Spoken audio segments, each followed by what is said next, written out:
What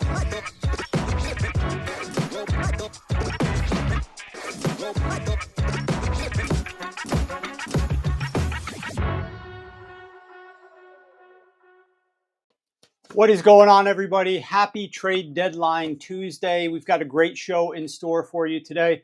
We're going to be talking about some of those trade deadline issues. We're going to be talking about some of the surprising teams, some of the bad coaching decisions that happened, some of the topics that we're going to get to. We're going to talk a little bit about the Indianapolis Colts and how they made their pivot to a new quarterback and it didn't go over so well.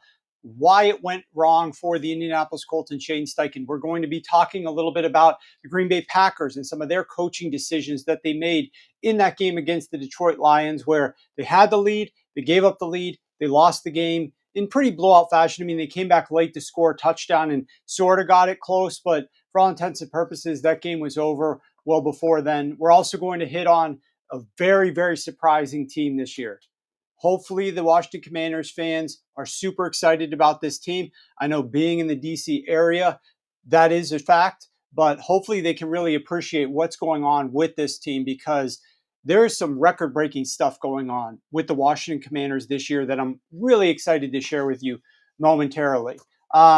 Just a reminder for everybody, make sure that you are following us over on YouTube. You've got the live stream on X, which most of you guys are probably watching. Most of you guys are coming from X, but we are also on YouTube. We have a new YouTube channel. We just launched it this season.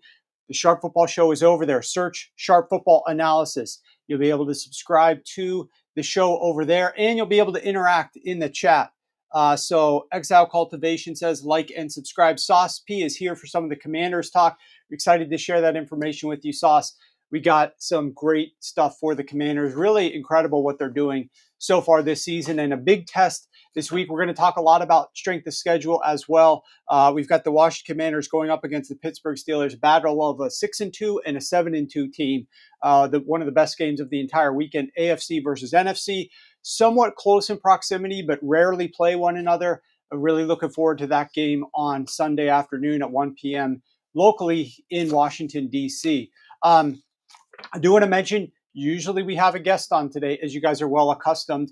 Talk to a couple of the news breakers that we've had on in the past and wanted to go ahead and respect their time as they are crunching the phone lines, pounding the text back and forth with some of the agents and some of the coaches and the teams and the GMs and the personnel. They're extremely busy, and I very much respect that. So letting them handle their thing. We're going to roll through this show ourselves, you and I, and we're just going to be going through some of the things that we learned or were discouraged by in week 9 and then the preview into week 10. So with that said, Matt, let's go ahead and kick us off here with an early look at a look back at week 9.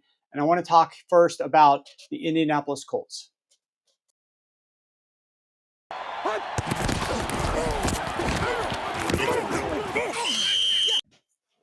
So the Indianapolis Colts used one of the most inconceivable game plans that I could think of in their game against the Minnesota Vikings on Sunday Night Football in front of the entire nation for everyone to see. They made their decision to switch from Anthony Richardson to Joe Flacco. And on this show last Tuesday, I talked about the limitations that Anthony Richardson had. And I talked about why you might want to make this pivot to Joe Flacco. And I talked about what Joe Flacco's upside could be with this offense and some of the things that Anthony Richardson was struggling with. One of the things that Anthony Richardson wasn't struggling with? Handing off the football on first down. Just a simple designed run play on first down. That was fine. Anthony Richardson could do that.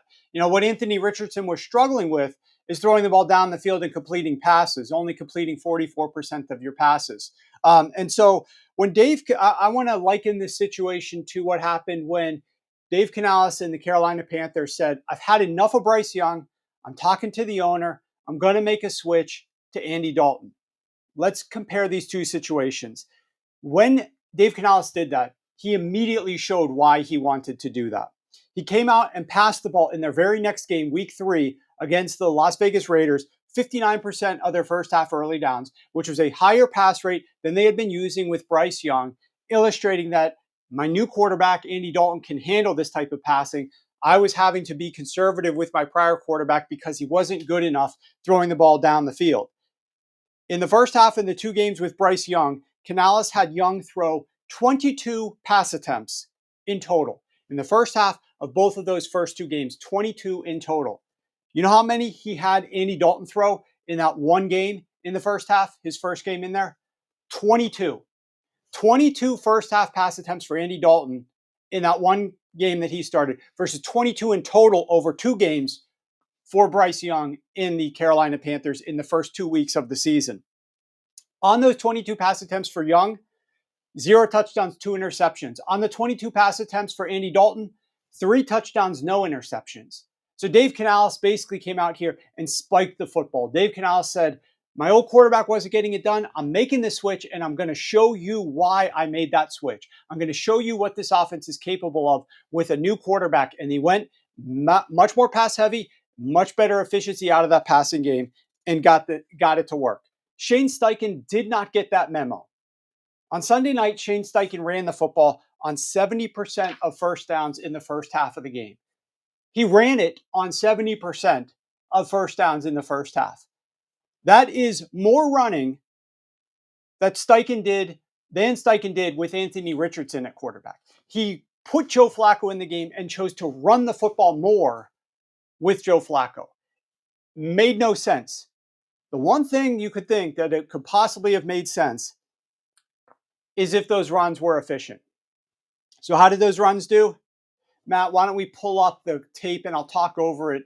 I'm going to be showing you a sampling of the early down runs from the Indianapolis Colts during the course of their game. You guys can just watch these as we talk a little bit about this. These runs averaged minus 0.87 EPA per attempt. That was the second worst of any team. These runs averaged 14% success, the fourth worst of any team. They averaged 3.1 yards per carry. That's the ninth worst of any team. So the first down runs where he's doing 70% of the time, horrific. But wait, it gets even worse. On all early down runs in the first three quarters, the Colts ran the ball at the fifth highest rate. They ran it 56% of the time. Those runs gained minus 0.56 EPA per play, which was the single worst of any team in the NFL. The worst. And yet he's calling runs at the fifth highest rate despite inserting Joe Flacco. You don't need Joe Flacco to hand off the football. And you're not going to win games if you run the ball at the fifth highest rate with the worst efficiency in the entire NFL. Now, I like Shane Steichen. I think Shane Steichen is a good coach. He's a great and creative play caller. He comes up with good schemes. He had success in Philadelphia. But frankly, I'm going to call a spade a spade. It was embarrassing to watch Shane Steichen fumbling around with the strategy and the play calling against the Minnesota Vikings.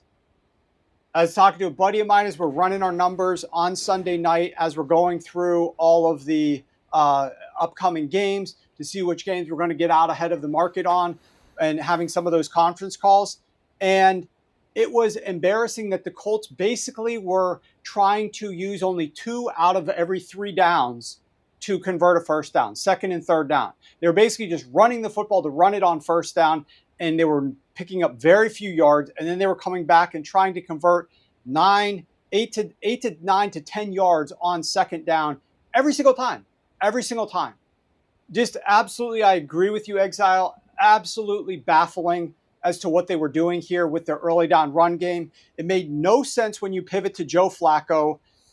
You could have done this with Anthony Richardson. What is the point of doing this with Joe Flacco when you could have been doing this exact thing with Anthony Richardson? You could have been running the football with Anthony Richardson, and the defense would have respected the run even more if you're using some zone read with Anthony Richardson. He adds a different element to things that make defenses have to game plan for that.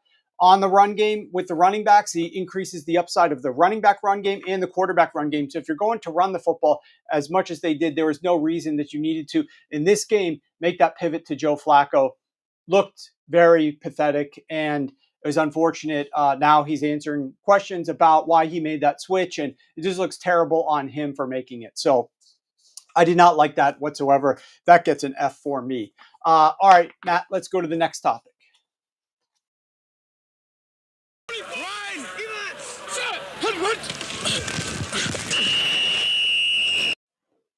Okay. This one, I want to talk about the Green Bay Packers. And I don't have this tweet up there, Matt. I didn't send it to you earlier. But during the game, obviously watching the Lions-Packers game, I tweeted out the following. I said, Ben Johnson is running laps around Matt LaFleur tonight. And I absolutely meant that. A lot of people understood what I meant. Obviously, got a lot of interaction, as sometimes these things typically do. But there were some people that did not know exactly what I was referring to there. And so let's talk a little bit about the puzzling decision making that I saw from Matt LaFleur and some of the concerns that I had as a result of their game plan. And the bottom line, it breaks down to is this. The Lions never stopped the Packers' run game. The Packers' run game was efficient in the first quarter. It was efficient throughout the game. But Matt LaFleur made the decision, voluntarily chose to abandon it, and it cost the Packers the game. So let's talk about this. First, before we get into looking at some of this, let's set the stage. You guys saw the game, probably because it was a big game, nationally televised. The field conditions were terrible, right? It was raining. It was windy. The field is slick. And you are starting a quarterback who didn't practice much this week, who we weren't even sure if he was going to play because of a groin injury that he sustained in the prior week. We're talking obviously about Jordan Love. He gets yanked from the prior week's game. They had to stick Malik Willis in because Jordan Love had a compromised groin injury. We weren't sure if he was going to be able to play in this Week 9 game against the Detroit Lions. Late in the week, basically, there were some inklings on like Friday night, Saturday, that Jordan Love was going to be able to play. And sure enough, Jordan Love is upgraded and is the starter. But he's obviously not at 100%. So you've got the rain. You've got the wind, which we're talking like gusts of over 20 miles per hour, sustained winds of 14 to like 16 miles per hour. It's challenging to pass the ball in these types of conditions, especially when you got a quarterback whose mobility might be slightly challenged and he's not feeling 100% playing on a slippery surface. So that's setting the stage for what we've got. Now let's pull up the film, and Matt, we're going to talk a little bit through what the Green Bay Packers did on their drives, the first drive, the second drive, etc., and how they backed themselves into this corner of trailing 24-3 through no fault but Matt LaFleur deciding to pass the ball even though the run game was working. So let's roll the film here, Matt. Now that the stage is set, I'm going to walk through some of these run plays. I'm speeding them up a little bit. These are most of the early down runs that the Green Bay Packers had throughout the course of the entire game. But let's go through it on a drive-by-drive basis. So the first drive, the Green Bay Packers, they go 70% run on early down. These runs, many of which you're seeing here, are gaining 5.6 yards per carry, plus 0.11 EPA per rush. Leaning on those early down runs, Green Bay marches the ball down the field, stalls out at the 12-yard line, kicks a field goal, takes a 3-0 lead. Drive 2. Green Bay saw what happened on drive 1. They lean even further into the run. They go 100% run on early downs, and these runs are gaining 14.7 yards per carry with plus 0.66 EPA per rush. They get into a third and short. A third and short turns into a third and long because of a penalty. Jordan Love throws an incompletion, and the Packers are forced to punt. Packers get the ball right back because the Lions punt it, and so the Packers have the ball for their third drive of the game with 9 minutes to go in the first half. At this point in time, through their first two drives, early down runs are averaging 8.3 yards per carry with plus 0.27 EPA per rush. They're dominating, and that's with the Packers going 77% run on early downs. Going run heavy is working. The Lions can't stop it. In the bad weather, the Packers are destroying them on the ground. But on drive 3, after the Packers gain 8 yards on a run on first down and 5 yards on a run on second down to convert a first down on second down, Matt LaFleur gets greedy. On first down, he goes pass, incomplete. On second down, he goes pass, offensive holding. So on 2nd and 20, the Green Bay Packers throw a deep pass. This is the play where Brian Branch comes in, hits the receiver late, draws a unnecessary roughness penalty, then complains to the refs and says something, draws an unsportsmanlike penalty, is ejected from the game. It's first down at the Detroit Lions 32-yard line. Now, the Green Bay Packers, as we mentioned, have had a ton of success on early downs running the football. But on first down at the Lions 32, with tons of time left in the second quarter, the Green Bay Packers throw the ball on first down, throw the ball on second down, throw the ball on third down. 3 straight passes, and they're left with a fourth down. They didn't gain enough yardage, so it's a 46-yard field goal. Not easy in this weather, and of course, their kicker misses. So you had the table set for you to continue to run the ball at the Lions 32, and you chose to go pass, field goal miss. The Lions, fortunately, they manage only a field goal on that drive after you missed yours. It's a one-score game, 10-3, and you've got the ball at your own 30-yard line after the kickoff. Mind you, there's less than a minute left in the half. Seconds remaining. And instead of running the football and just going to the halftime 10-3, Matt LaFleur gets greedy once again and passes the ball on first down. And then he passes the ball on second down. And you know what happens? That pass is intercepted for a pick six. And now he's trailing 17-3 and it's halftime. And you know what happens after halftime? The Lions get the ball to start this third quarter. They drive down the length of the field, score a touchdown, and the game is virtually over. You're down 24-3. So I wanted to show you guys some of those run plays. You could see as we're talking through them how effective these runs were throughout the course of the game. The runs weren't lining up with kind of how I was narrating through the Packers blowing their 3-point lead and blowing the rest of the game due to the way that they were pivoting into the pass.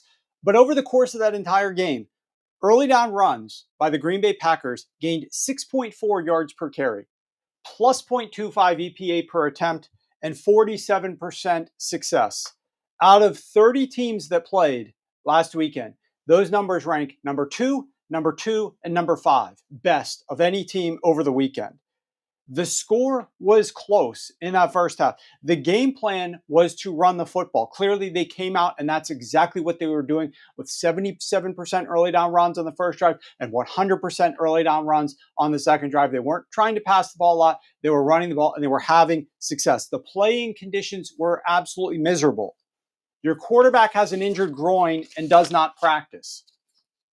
The game plan of running the ball is working. And at no point did the Detroit Lions stop your early down run game. At no point did you go 3-and-out, punt the ball because you couldn't run the football anymore. But when LaFleur pivoted to the pass on early downs, they lost the game. There was no reason to do it whatsoever.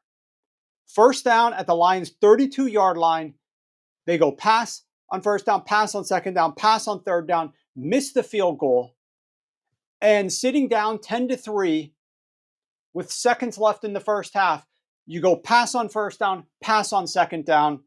That second down pass is a pick six. I don't know why you're trying to come out there and go pass with seconds left in the first half. Your kicker just missed a 46-yard field goal. You really think you're going to drive the length of the field to get closer than 46 in these ridiculous conditions and somehow kick another field goal? You think you're going to march the length of the field in seconds to go in the first half and score a touchdown? I mean, just be thankful that you're only down 10-3 and go into halftime instead of what they did, dig themselves in a deeper hole by passing the football on first and second down. Yet again, that's 5 consecutive passes for no reason at all. No reason at all. And to put this team, it made them miss a field goal and then give up a pick six. That right there, we're talking a 13-point swing, right? Instead of making a field goal, if you were a little bit closer, you miss it. That's a 6-point swing. Then you give up 7 points. We're talking about a 13-point swing within the final minutes of the first half for no reason other than you decided to go pass heavy when the run game was working and the Lions never stopped it. Then you're down 24-3 with your first possession of the second half. So that's what I meant when I said Ben Johnson is coaching circles or whatever I said around Matt LaFleur. I like Matt LaFleur. Again, just like I like Shane Steichen. But we can't just always rag on the bad coaches in the NFL. We can't always criticize the guys who do a bad job week in and week out. It's okay to talk negatively about some of the best play callers in the NFL and call out some of the mistakes that we think they made. Now, maybe they don't think they made these mistakes. Maybe they think they coached a perfect game and they should have gone past like they did. And they should have had, it was just unfortunate that they lost the game and it was working. But from this observer here who's speaking to you, I thought that was ridiculous. For LaFleur, injured quarterback plus weather, more pass. Yeah, exile, exactly what I'm thinking. As I'm watching the game, and I understood probably what their game plan was. And I liked the rushing attempts from Josh Jacobs over 15 and a half. And he certainly was well on his way to achieving that before LaFleur pivots and goes into this pass heavy mode there to close out the first half, especially after those penalties on Brian Branch. Surrendered the division as well, in effect, with the end of the half possession by LaFleur. That was a huge game. That was a big game for the Green Bay Packers that they botched massively. Mike, appreciate all your work, Warren. Dream job. Yeah, I appreciate you guys. I appreciate you guys for being here, for supporting the channel. Please make sure that you are over there on YouTube, giving us a thumbs up for this broadcast live stream. Make sure that you are subscribed to the channel, the Sharp Football Analysis channel over on YouTube. I agree, Nick. Love needs to stop turning the ball over as well. I definitely agree with that. Before I get into the next topic on the Washington Commanders, which I think is just amazing, just simply amazing statistics about to happen here. I do want to share some other amazing statistics. Here's our little ad read from the guys at the staff here. We went 3-1 last night. We went 31-19 in week 9. I mean, it feels like every single week I'm coming here and sharing some good records, but that I'm just calling a spade a spade. This is what we're doing. This season has been the best season that we've ever had over at Sharp Football Analysis through the first 9 weeks of the season. We're at the midpoint, right? We're at the midpoint. We are hitting 60.8% on everything. We're talking, I don't know if the full out record is here. It's up on the website. We've got hundreds of plays that we have released so far, and we're hitting over almost 61% on all NFL. Our totals, we are, I want to say the totals are like 70-something percent, 71% so far this season. We've already got one released for week 10. That's up on the website.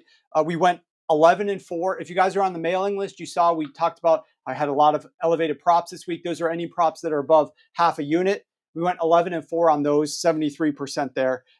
Since the start of the season, $100 better is up $11,334, which is, I'm so happy for you guys. If you've been involved, if you've been there from week 1, you've made a lot of money. You've made good money betting these picks that we've been releasing this season. And that means I'm doing my job. And every year, you never know exactly how it's going to go. You put in the work. You've got solid track record, years and years of doing this well and winning. But every year, you never really know how it's going to break. And we've been crushing it for you guys. And so I'm super happy about that. But what we're doing one last season-long sale here. We talked about Halloween last week. Because we're hitting 60.8%, we are giving all season-long packages 60.8% off. Use the coupon code SHARPSHOW. Use the coupon code SHARPSHOW. This is a higher discount than what we had last week, but obviously you don't get last week because that's already in the past. And if you were here last week and you bought last week, you went 31-19, 62%, and you made a bunch of money betting the picks. So you took advantage of that. If you're buying the season-long package, it's just a few $100. It's less than $50 a week. If you're buying like the all access, which gives you fantasy and props and betting and whatnot, and people are making their money back off of that in just a couple of weeks with the results that we've been having. So use the code SHARPSHOW if you're interested. Matt, let's get on to the next topic. I want to talk to you guys about the Washington Commanders.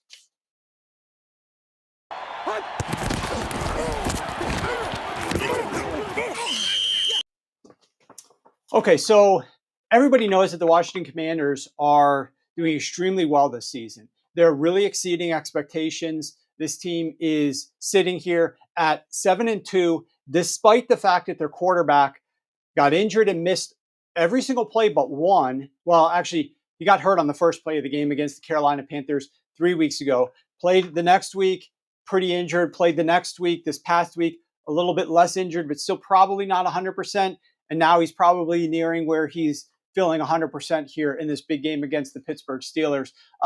Despite all of that, this team is winning games and they're having a lot of success. But I don't know if you guys can fully appreciate how much success the Washington Commanders are having until you see this graphic, because until I made this graphic, I didn't realize how historical what the Washington Commanders have been doing is thus far. So, Matt, why don't you go ahead and post up the graphic? I want to show this, guys. I want to show you this, guys. Look at this. I went back all the way to the 2000 season, and I looked at how teams are doing on their offensive drives throughout the first 9 weeks of the season. So 9 weeks are down in 2024. How did all the other teams in the first 9 weeks, all the way back 25 years ago in 2000 to modern day, how did they do? And look at where the Washington Commanders are. First, let's look at the third column from the left, the first column that has percentages in it. Percentages of drives that reach the red zone. How frequently are you taking a drive and going to the red zone? Washington is number one.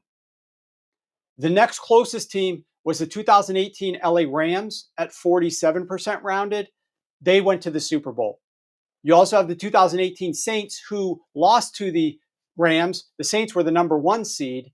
They were 45.8%. And then right below them at 45.7% was the 2007 New England Patriots, the team that did not lose a single game during the regular season, the team with Tom Brady and Randy Moss.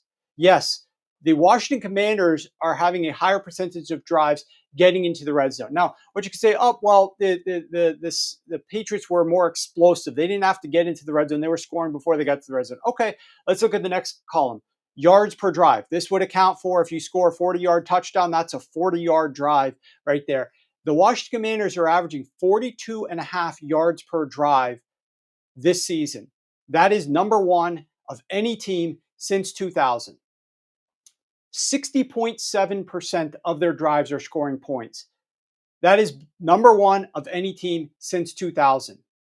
And the added bit of context here is the average starting field position yard line. Yes, the line of scrimmage has been moved forward on kickoffs, but the Commanders are still starting on average at their own 31-yard line. Look at where most of the teams that were in the top six, let's say, started out their average starting field position in those years where they were having good success at getting into the red zone. The 31.4 yard line, that was better field position than the Commanders. The 32.1 yard line for the Saints, that was better position than the Commanders. The 34.1 yard line for that 2007 New England Patriots, better field position than the Commanders. The 31.4 and 31.4 yard lines for the 2006 and 7 Indianapolis Colts, one of which went to the Super Bowl and won, one of which was the AFC number 2 seed and lost in the divisional round. Both of those had better starting field position than the Commanders. So you cannot use the argument that, well, the Commanders are having better field position, and so that's why they're getting into the red zone more. No. The Commanders are absolutely dominating the rest of the NFL right now at historic levels. I mean, look at some of these teams. I've already mentioned to you the LA Rams in 2018 who lost in the Super Bowl. Let's talk about that 2006 Indianapolis Colts team with Peyton Manning and all the studs at their skill positions at the heyday of the Indianapolis Colts that won the Super Bowl there in 2006. How about Patrick Mahomes' first year with the 2018 Kansas City Chiefs? That was the AFC number 1 seed. How about the 2008 Arizona Cardinals that lost in the Super Bowl, or the 2021 LA Rams that were Super Bowl champs? We also have the 2020 Buffalo Bills. That was the breakout season with Brian Daboll and Josh Allen that ran through the AFC and put up ridiculous, gaudy numbers. Okay, the Commanders are destroying all of these teams in every statistical category. Look at how much further ahead the Washington Commanders are in percentage of drives to reach the red zone at 49% compared to that ridiculous 2020 Buffalo Bills offense, which is now, it was number 10 since 2020. It's now number 11. They were down at 43%, just under 43%. The Commanders are up almost at 49%. These numbers are absurd. And if you look, I don't want to give the Commanders fans too much hope here, because this was never really supposed to be the plan. The plan was not to go to the Super Bowl in Jaden Daniels' first season in 2024. But I'm just going to throw this bit of context in here. If you look over at that far right column, at the top 10 teams right now that ranked top 10 in percentage of drives that reached the red zone through the first 9 weeks of the season, over half of those teams, because there's 9 others besides the Commanders who are number 1 now, over half of those teams made it to the Super Bowl. Over half the teams that are in the top 10 in percentage drives that reached the red zone in the first half of the season made it to the Super Bowl. 5 out of 9. 2021 LA Rams, 2008 Arizona Cardinals, 2006 Indianapolis Colts, 2007 New England Patriots, and the 2018 LA Rams. This is absurd. Now, we're going to talk a little bit about strength of schedule momentarily, but boy, is this fun. Is this amazing to see what the Commanders are doing? This puts it into a little bit more context here. Exile says 60% is completely insane. 48% red zone is insane, especially given the context of scoring this year, which scoring was down and struggled the first couple of weeks of the season. The Bills 2020 had the perfect game plan versus the Pats. Yes, they did. Somebody knows a little bit about that game plan. Not going to go into detail. I would love to get a corner today, but okay, so we're talking Commanders would love to get at a corner today. Yeah, the defense is going to be tested. I think the defense is especially going to be tested this week going up against the Pittsburgh Steelers and Russell Wilson with that downfield passing attack that likes to take shots coming off of a bye. A great, great test. Washington Commanders are laying 3 points right now. Total sits at 46 points. Okay. We move from somebody really positive, a team that's doing great in the NFC East, and we're going to go to a team that's doing terrible in the NFC East, none other than the Dallas Cowboys. So, Matt, why don't you tee up our next topic?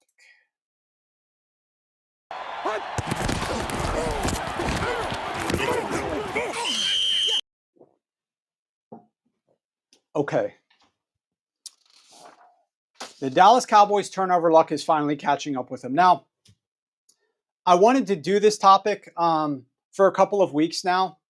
Obviously, there's bigger things that are happening in Dallas right now. Obviously, there's Dak Prescott being injured. There's things that are overtaking this topic of discussion. That being said, I did have a follower send me some DMs and tell me that he faded the Cowboys this season because of what I wrote in my 2024 football preview book, which copy's right over there. You can see I got copy right here. I got it open to the Cowboys chapter because I was reviewing it last night. By the way, guys, you can get this book, this excellent reference. Got all the betting lines. It's got all the preseason strength of schedule. You can see where the lines are up at Amazon. You can buy the hard copy right now if you want to, but a must buy before the start of next season. Like next summer, once we publish this thing by early July, you got to go in and consume this book. But at any rate, this is up on Amazon. At any rate, this guy said that he's expecting to make a good bit of money fading the Dallas Cowboys, and in large part it was because of what I wrote in the book. And so I want to pull that up. Matt, why don't you go ahead and pull up the first section that I wrote? Okay, so that's just what the start of the chapter looks like. Let's go to the second page, or the second graphic, Matt. Okay, so this is like the third page in the Dallas Cowboys, second page in the Dallas Cowboys chapter. And here's what I wrote. After going plus 10 and plus 14 in turnover margin the prior 2 seasons, which ranked 24 in total, plus 24 in total, obviously, by far the best in the NFL. The Cowboys recorded plus 10 turnover margin last year. So they had 3 consecutive years of double-digit positive turnover margin. So I went back and looked at how that performed historically, where that ranked. And there's only been a handful of teams in modern NFL history to have 3+ years of double-digit turnover margin edges. The only one in the last decade was the Kansas City Chiefs, who was plus 14 in 1 year, plus 16 in 1 year, plus 15 in 1 year, and then they were down to plus 9. So they dropped out of the double-digit turnover margin. I went back to look 3 decades because it happened so infrequently. There's only 8 teams over the last 30 years other than the Cowboys who pulled off 3 straight years of plus 10 turnover margin in their favor. All of those teams fell short of doing that for a fourth straight year. The average margin was plus 4 in that fourth year. There's a decrease of over 10 from their 3-year average of 15.8 turnover margin. Matt, you go to the next page. So I said the impact of having such a drop off in turnover margin for the Dallas Cowboys could be massive. That was what I concluded that page with. So here's a graphical illustration of the Cowboys the prior 3 years. Was it 2021, 2022, and 2023? This is their 3-year average. They played 51 games over that span. They were plus, if you look at the fifth column off to the right, from the left rather, the fifth column, TO margin, they were plus 35 in turnover margin, right? Well above any other team on this list. Ridiculous. They were like doubling up the Tampa Bay Buccaneers, who were plus 17, close to doubling up the San Francisco 49ers, who were plus 20. Look to the far right column. The EPA that they gained off of those turnovers was 137, about 138 expected points added off of turnovers. It's sorted by this column. So the third place team was about half of what the Cowboys were getting off of their turnovers. Just unsustainable numbers. And this was part of the reason that I was on the board of fading them. And I dug deep into this. And obviously you could see, did this analysis to try to come up with some of the reasons. Like I do analysis on all these teams. What should we expect from this team this year in the offseason? I have the time. I'm doing these analysis and I look at this and I say, Cowboys are going to regress here. There's no way to sustain this. So Matt, the final graphic here. And of course, what do you see? Now, this is sorted the opposite direction. So you see the little turnover EPA off to the far right? Instead of that little triangle pointing down, meaning it's sorted in descending order, now we're sorted in ascending order. We've got the worst team at the top. The Raiders right now this season have lost 61, almost 62 expected points off of turnovers. They're minus 14 in turnover margin. The third worst team is the Dallas Cowboys. They have lost just over 36 expected points because of their turnovers. They've had 13 turnovers and only 6 takeaways. They are minus 7 in turnover margin. So this is a team that was way up in turnover margin, was way up in turnover EPA, and now they're nowhere to be seen. They're on the opposite end of the spectrum and is absolutely coming back to bite them. And of course, other factors are as well. I talked about in the Cowboys chapter the fact that their roster was much weaker. It was not deep. We talked about this ad nauseum this offseason, how they couldn't afford to lose players. They did not have much redundancy in the roster. They lost their defensive coordinator to the Washington Commanders, and their defense is probably going to regress. And then, of course, what you can't predict is their injuries. But what we could project is the fact that without these players, when they did have injuries, due to lack of depth, they would fall off massively. And their defense is the worst in the NFL right now because they cannot overcome the injuries because they did not have roster depth, because their roster is not very good. The roster is not deep, despite what Jerry Jones tries to tell you about him thinking that the team's going to win. And then we have them going out and trading a 4th-round pick for a wide receiver who, yeah, sure, he's still raw, but is this really the move that you should be making at this point in the season when you're thinking that is this like a Band-Aid? Is this a distraction?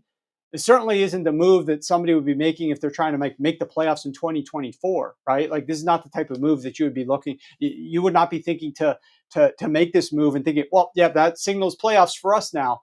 But if you're not making a move to make the playoffs right now, what are you doing? You're giving up a 4th-round pick in the future. Guess who was drafted in the 4th round? A guy by the name of Dak Prescott.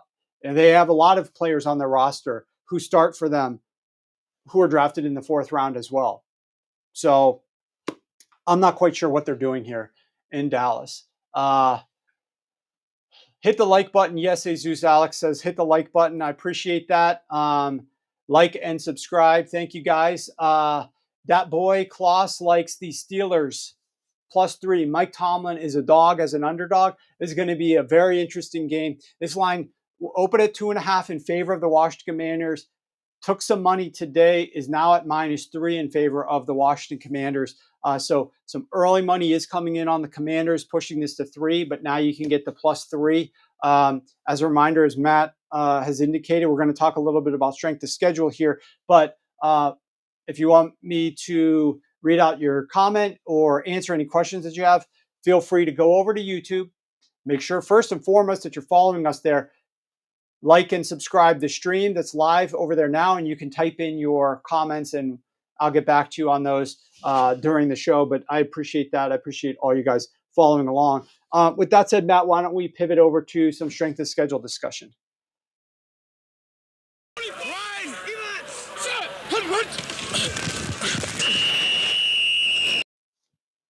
Okay. Why don't we pull up the first graphic like we typically do, Matt? So we are looking here at the top. You guys are well aware of how this works by now, but if it's your first show that you're catching, first of all, thank you for being here. Please hit the thumbs up for us and subscribe. But what you're going to see at the top portion of this graphic is the past defensive efficiency of opponents. So these are offenses that have played either easy or hard defenses. So in the Colts case, who are sitting there in the far left, the Indianapolis Colts from weeks 1 to 9 have played the number one most difficult schedule of opposing defenses. So it has been challenging for Anthony Richardson and Shane Steichen and Joe Flacco going up against these very tough defenses. On the opposite end of the spectrum, you've got the Washington Commanders and the Atlanta Falcons, who have played the easiest defenses in the NFL. So I talked a little bit previously about the Washington Commanders and their statistical records that they're setting through 9 weeks of the season and where they rank.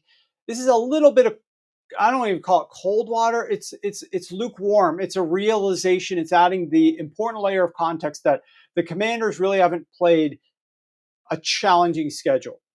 All that being said, you have those other 10 teams that I listed that ranked top 10 in rate of drives to reach the red zone, points per drive, yards per drive, those types of things.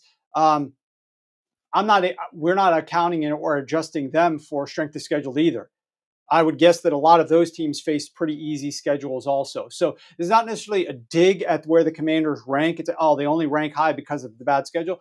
They rank as the best offense in the NFL since at least 2000 in these metrics halfway through the season, and they have played an easy schedule. Many of the other teams probably played an easy schedule as well to rank as highly as they did. So that's just a simple fact. What we do here, though, is we want to pay close attention to the teams that I have circled, because these are teams that have played a certain type of schedule so far this year. And this upcoming week, in week 10, at the bottom of the graphic, they're going to play a much different type of schedule. So we're not really going to highlight, for example, let's look at the Tennessee Titans, the third team from the left. That offense has played a difficult schedule of opposing defenses, yet they play one of the most difficult defenses this upcoming week in the LA Chargers. That's no shock to their system. That's not a big upgrade in their offense. They're playing another tough team. Status quo, right? Status quo. But look at a team like the Pittsburgh Steelers or the New York Jets. The New York Jets have played the second most difficult schedule of opposing defenses. It hasn't been easy on Aaron Rodgers. Hasn't been easy on the play callers there, although the play calling needs massive upgrades and it's not getting it. It hasn't been easy on this team to have success because of that difficult schedule of defenses they faced. And now they're going up against one of the easiest defenses in the NFL this upcoming week as it relates to the Arizona Cardinals. I'm sure the Arizona Cardinals sacked the hell out of the Chicago Bears this past week, but the Arizona Cardinals, that was a Chicago Bears offensive line that was just injured, disheveled. They had backups starting for them. Then they lost some of their prior starters during the game. They were just down a lot of guys. So the Jets have an opportunity here against the Arizona Cardinals to have a little bit more success. The same would be said about the Pittsburgh Steelers. The Pittsburgh Steelers, will go to them momentarily in 2 slides, but they played the 4th toughest schedule of opposing defenses on the season. And now they got Russell Wilson integrated, and now they're off of a bye, and they're playing this Washington Commanders defense, which is pretty bad. And momentarily we'll pivot. We'll see that they haven't really been tested either. On the opposite side, we already talked about the Commanders offense going up against the Steelers defense, and that's going to be a more difficult defense that they're going to have to face. The same would be true for the Detroit Lions going up against the Houston Texans. The same would be true about the Kansas City Chiefs, though to a lesser degree this upcoming week when they're going up against the Denver Broncos. Right now, Kansas City is at home off of that Monday night victory, sitting at 8-0, laying 8.5 points to the Denver Broncos. Total sits at 41.5. Now let's flip over to the next page. Dat Boy Klaus. The x-axis, these teams are sorted in from left to right in descending order in terms of difficulty of schedule. So the bottom group is so that you can see how they're aligned to what they were up above to see easiest which teams are facing major differences from year to date versus this upcoming week. So that's where the bottom graphic is, how they're sorted, is in the same order as the top graphic. And the top graphic is obviously sorted in descending degree of difficulty of schedule played year to date.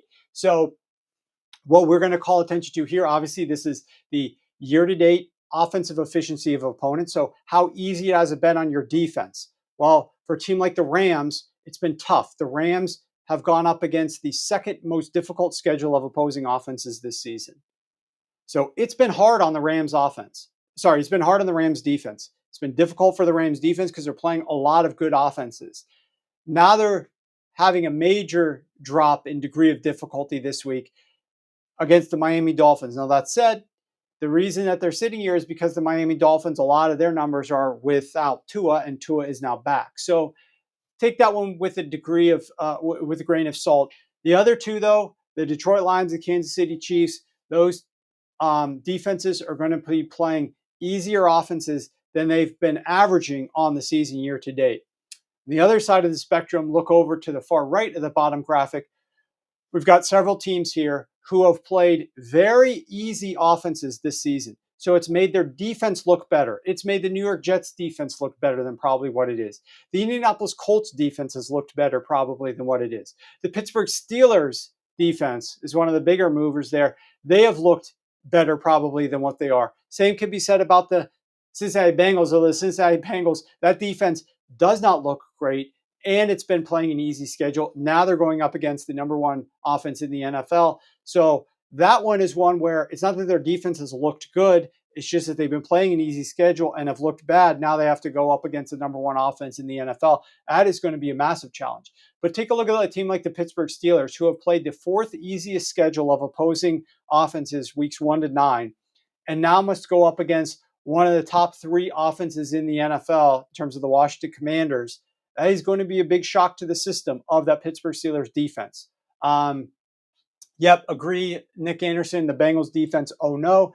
They're, I want to say, in for a rude awakening because they've been dealing with this all season long. But the Pittsburgh Steelers defense might be in for a rude awakening. The Cincinnati Bengals, it's not that they've been dealing with this for the full season. Their defense has not been playing well for most of the season, and now they're going to go up against one of the toughest challenges. That said, they played the Baltimore Ravens a few weeks ago, so they know what to expect here. But what they probably can expect to find is getting a lot of points scored on them once again in the second meeting against the Baltimore Ravens. So, Matt, let's go over the next graphic. Okay, this is an example of what I wanted to share with you. The Pittsburgh Steelers have gone up against one of the easiest schedule of offenses in the NFL. If you think about their defense, let's look at the top graphic. On the season, the Pittsburgh Steelers, I already mentioned, have played, the fourth easiest schedule of opposing offenses. This is where all those offenses rank. The vast majority of these teams are ranking 19th or worse. We've got multiple offenses that are ranking 24th or worse, bottom 10 in the NFL. The only offense that even ranked average this season, the only offense that they've even played, there's only played one team that they've played whose offense ranks average year to date. And that was the Atlanta Falcons. And that was in week 1 when Kirk Cousins, not figuratively, but literally could not move. He did not move around the pocket. He took the snaps in shotgun, did not use play action, just aimed and fired. He could not move around with his Achilles. They were not having him do anything. The Pittsburgh Steelers picked up on it and had success against him. That was way back in week 1. Since that point in time, they've played a joke of a schedule of opposing offenses, an absolute joke. And now they're going up against, in consecutive weeks, the Washington Commanders and the Baltimore Ravens. So this is going to be a big time test over the next 2 weeks for this Pittsburgh Steelers defense that ranks pretty good, but to a degree, I don't want to say it's a mirage, but they've gotten by playing a joke of a schedule of opposing offenses and at times opposing quarterbacks. I mean, even the game against the LA Chargers, Justin Herbert was on one leg. I mean, they played two quarterbacks in the first 3 games who were on one leg. Justin Herbert couldn't move. He ended up getting yanked from that game due to that bad ankle injury. And Kirk Cousins was playing his first game off of the Achilles. And you look at some of these other quarterbacks that they've been playing, just terrible efficiency out of those passing attacks. If you look at the bottom graphic, now we're talking about the Pittsburgh Steelers opponents rank in defensive efficiency. So when I said that the Pittsburgh Steelers have played some good defenses, yeah, we're talking about the Broncos and the Chargers and the Colts. See what the Colts did on Sunday night against the Minnesota Vikings on the road. A defense is playing pretty well right now. The New York Jets, that defense is playing pretty well. And the New York Giants, obviously the defense is not excellent, but it's right around league average. They've played some tough defenses so far this season, and now they're going up against the Washington Commanders defense, who has not been great this year. Ranks 27th. Is trending a little bit better, but are they trending better because of some of the teams that they've been going up against in those offenses? Because the Washington Commanders haven't really been playing a murderer's row of opposing offenses themselves. So I'm just so fascinated. We've got a couple of games this week where we've got 2 teams with great records going head to head. Sunday Night Football, we got the Lions Texans, and then Sunday at 1 p.m., we've got the Pittsburgh Steelers at the Washington Commanders. Both of those games feature teams with 6 or more wins this season. Those are the only 2 games, I believe, this week that feature 2 teams, both with at least 6 wins through 9 weeks. So I can't wait for both of those games, and I'm sure we'll be talking more about the Detroit Lions and the Houston Texans on our show Friday. Okay. Let's get to some of your questions, if you guys got some, and some of your comments. And in the meantime, before we do that, I do just want to mention one more time, we're not going to be, this is about to end. We're going to get rid of all season-long coupons, but for a limited time, we are running 60.8% off any season-long purchase, drops the price down to less than $50 a week. Use code SHARPSHOW and you will save 60.8%. Why 60.8%? Because we are winning 60.8% this season on, I want to say it's definitely over 200 betting recommendations that we've given. It might even be over 300. That's why, because our volume is high, that's why $100 better is up $11,334, is because we've been putting out a lot of betting recommendations, but also winning a lot of them. And I think I want to say one of the guys here, clearly a subscriber, mentioned the 1+ unit bets. Yeah, the props that are 1+ unit have been crushing. Where are you at here? Marcos. Yes, we've been just doing really well on those. And our NFL picks, I want to say we've done 5 straight weeks with solid winning weeks. I want to say we're like 19-10 over the last 5 or 6 weeks in our, side totals, teasers, all of those. We're hitting close to 67% over the last month and a half on those. So, everything is coming out great. And we've got 1 NFL total released so far this week and many more to come. Okay, questions. Let's see. Why did it seem, okay, let's go to ANK, Matt, here. Why did it seem to a novice that the Chiefs didn't have any idea they should emphasize defending Otten? I can't get into the head of Steve Spagnuolo. Defense is a tricky thing. It's really difficult to figure out, are they going to try to take away what's clearly the opposing team's number 1 weapon? Are they going to try to make sure they prevent any big plays down the field? Because, if you look at what Cade Otton was doing, it was a lot of underneath stuff. I absolutely loved the way that Tampa was utilizing him underneath and was utilizing him from Lee and Cohen in motion. They were sending him a motion pre-snap, so it was going to be hard for a defensive player to get close to him off the line of scrimmage. And then they were using some natural rub routes, natural pick routes to just make it easy for Baker Mayfield to get him the football so that he could turn and try to move upfield. They weren't using Otton like 15 to 20 yards down the field. They were using Otton relatively close to the line of scrimmage. I'm not sure what his air yards per target were, but they were getting him the ball underneath. And so my suspicion is that Steve Spagnuolo could have tried to overplay Cade Otton, man cover him a little bit more, try to prevent those types of plays, but he would have risked giving up something else down the field. And so maybe he was believing that I don't trust Baker to have a lot of success, enough success to move the ball down the field on me. So I want to make sure that I just prevent those big plays and make him matriculate the ball down the field. And to Baker's credit, he was able to get it done. I mean, people are like, oh, the stats weren't that great. I was tweeting a little bit about the great job that Baker was doing last night. He's down his top three receivers in the rain against one of the best defenses in the NFL with one of the best defensive coordinators in the game. For my money, the best game plan defensive coordinator in the game right now. I mean, Baker played really well. He did have a pass early that could have been intercepted, but Patrick Mahomes had several as well. I thought Baker Mayfield did really well, given all the limitations of his offense, and I was really just I want to say I walk away feeling good about what Baker is doing with this offense. He's really turned a corner in his career. He seems to have regained a little bit of a focus. Maybe call it a little bit more humble at times. It feels like he's really bought in and really driven right now with his focus and his desire to be a QB1, a franchise caliber quarterback in the NFL. And you love to see it. I love hearing him in the pregame interviews. It's just so complimentary of the players that are on the roster, the belief in his team, in his offense with Liam Cohen. I think they're making a great match there.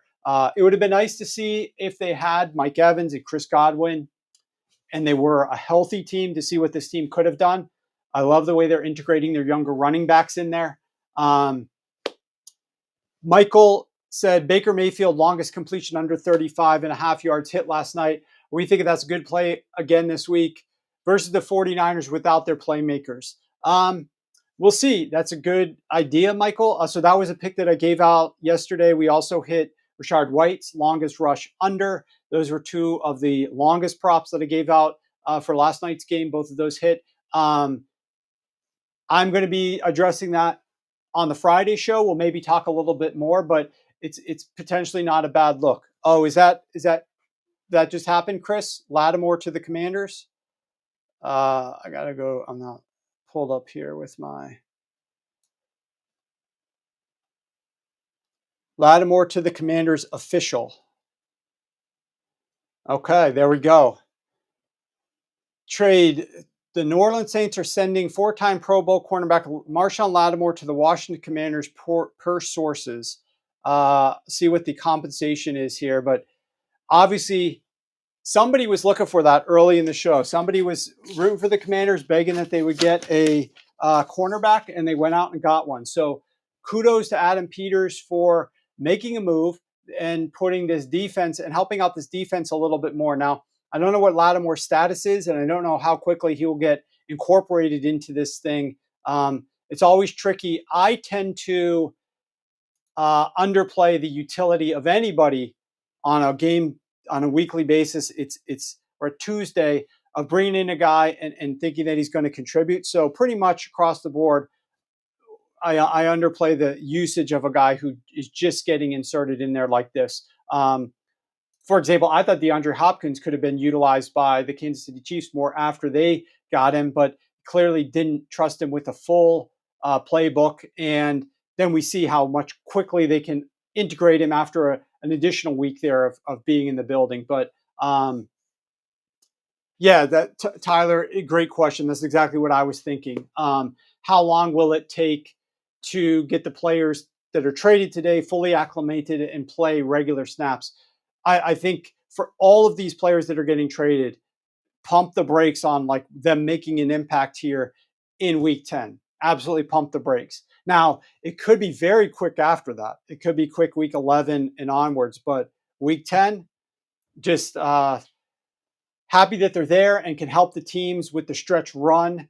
And maybe they'll get a little bit of incorporation this week, but I would be surprised if these guys are making game changing plays for their teams that they got traded to in this upcoming game, or getting like the snaps that they're going to eventually see. I mean, obviously Marshon Lattimore is going to be out there every single snap once he gets acclimated. It's just, will that happen this week? I would guess no. But when he does, look out. He's going to be out there for every single snap for the Washington Commanders. So that is an excellent move for this team.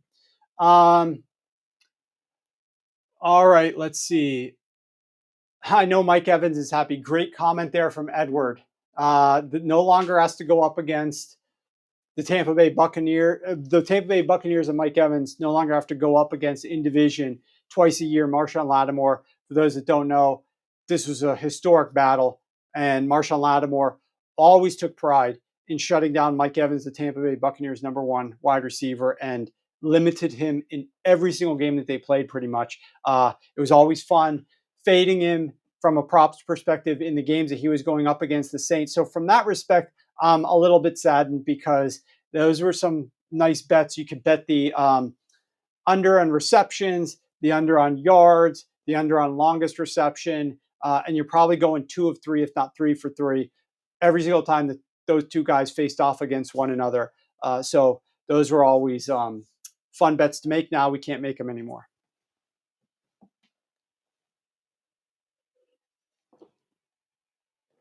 A third rounder and more for Marshon Lattimore. I think that's a good price. He's worth it. In my opinion, he's worth it. He is a very good cover corner. Let's see. Anything else here? What is Nick Sirianni? Tyler also asked earlier, what is Nick Sirianni doing on the 4th downs and the 2-point conversions? You know, I don't know. I don't know what Nick Sirianni is doing. Obviously, I think from a strategic perspective, I understood some of what he's doing there on those particular plays. But some of what the Philadelphia Eagles are doing is a little bit disconcerting. Does not seem to align perfectly with them. Certainly doesn't seem to align with what their offensive coordinator Kellen Moore was brought here to do for the Philadelphia Eagles.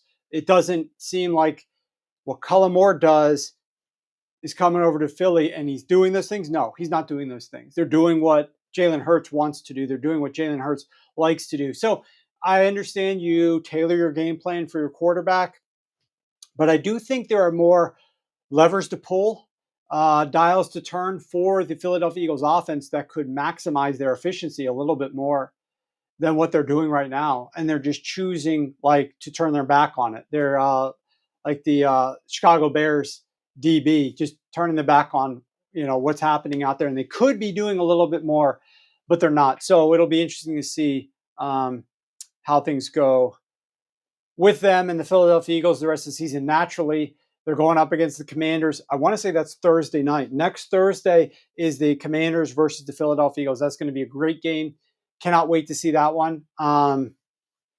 Let's get past the Pittsburgh Steelers first, though. Let's see how this game goes against the Pittsburgh Steelers. But now the Dallas Cowboys don't have Dak. Now that the Dallas Cowboys are injured. Now that the Cowboys are seemingly spiraling out of control this season and are relatively rudderless, despite everything Jerry Jones wants you to believe.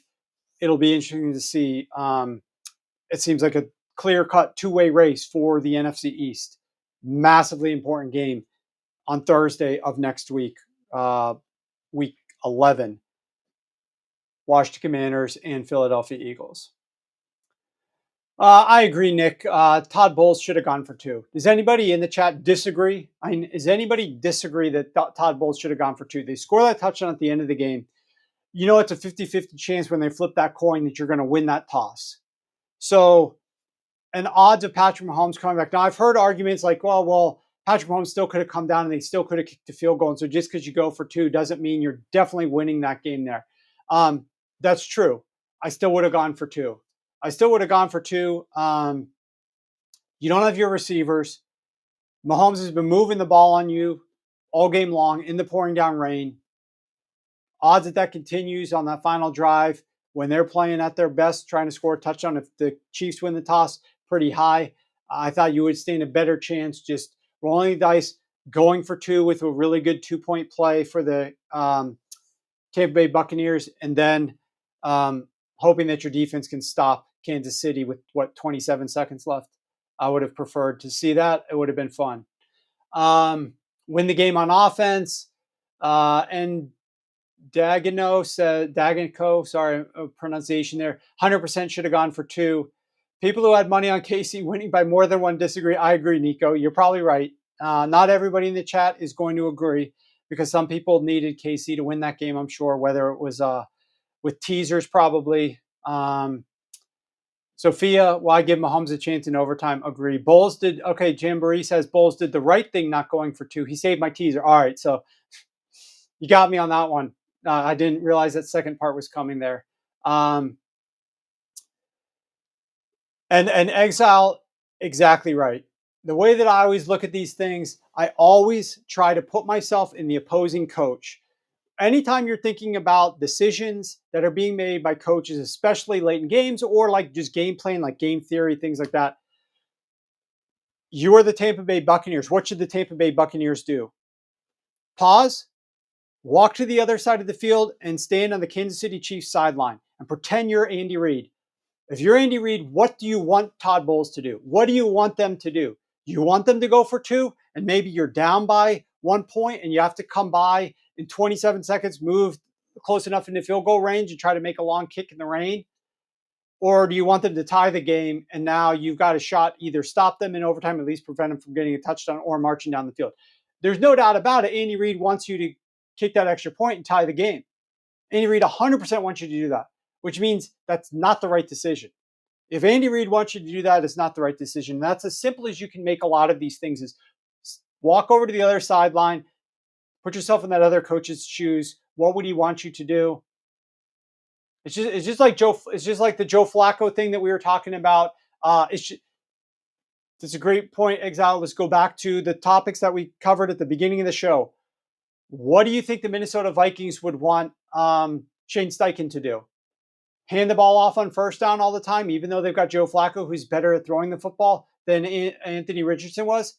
Yeah, they probably want to see the Indianapolis Colts sitting at 2nd and 9 every single second down because they were running the ball for nothing and taking the ball out of Joe Flacco's hands on first down. Yes, I think that's what the Minnesota Vikings would prefer. Probably not the right decision. Do you think after running the football down the throat of the Detroit Lions that Dan Campbell would have said, hey, Green Bay, why don't you decide not to run the football and just start dropping back and passing the football a ton against us here with your quarterback with the injured groin? I don't want to see those runs. You think he would want that? Yes, absolutely he would want that because the runs were extremely efficient and the quarterback probably with a groin injury, not 100% efficient in the rain and the wind. That's what Dan Campbell wanted, and Matt LaFleur pivots and decides to do that exact thing. So all these situations, try to put yourself in the other coach's shoes. Okay. Without a guest, we hit 70 minutes in this show. I think that's plenty good. We'll see you guys on Friday. We got more best bets from Ryan, Pam, and myself. And until that time, pay close attention to the line movement and the trade market. I'll be on Twitter or X sharing some more comments. I appreciate all of you guys. Jason, I did not do the EDSR matchups on Friday. Last show, I will remember to do it this upcoming Friday. And if I don't, please remind me early in the show to do it.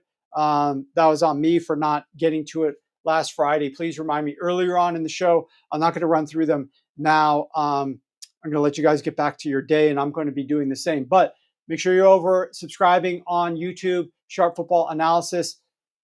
And until that point, Friday at noon Eastern is when we're going to be back with you guys with another live show. Good luck in everything this week, and good luck to your teams with the trade deadline coming up if any of you guys are in the market for some players. See you guys Friday.